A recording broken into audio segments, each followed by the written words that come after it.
তাহলে আজকে আমরা কি শিখবো? বঙ্গানুবাদ। Suman is a good boy কি হবে? সুমন একজন ভালো ছেলে। তাহলে Suman is a good boy মানে সুমন একজন ভালো ছেলে। He does not disobey his parents. Disobey মানে কি? অবাধ্য। ডিসঅবে মানে কি? অবে মানে মান্য করা, ডিসঅবে মানে অমান্য বা অবাধ্য। হিজ মানে তার, প্যারেন্টস মানে বাবা মা। সে তার বাবা মার অবাধ্য। সে তার বাবা মার অবাধ্য নয়। সো সো মানে তাই, তাই বা এই জন্য, এই জন্য দে মানে তারা, লাভ হিম তাকে ভালোবাসে, ডিয়ারলি মানে কি? খুব। So they love him dearly. হি হি মানে কি? সে। রেসপেক্টস মানে সম্মান করা বা শ্রদ্ধা করা বা ভক্তি করা।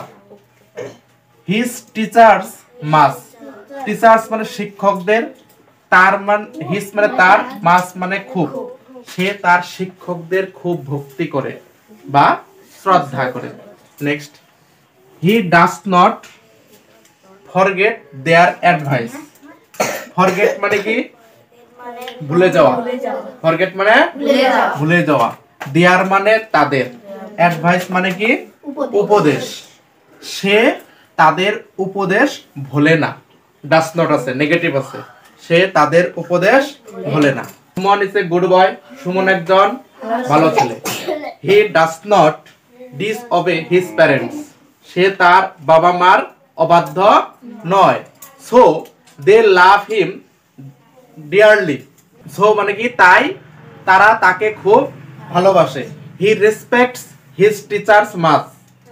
সে তাদের শিক্ষকদের খুব শ্রদ্ধা করে। He does not forget their advice. সে তাদের উপদেশ ভোলে না। ফরগেট মানে কি? ভুলে যাওয়া। তাহলে ভোলে না, নেগেটিভ সেন্টেন্স আছে। ঠিক আছে।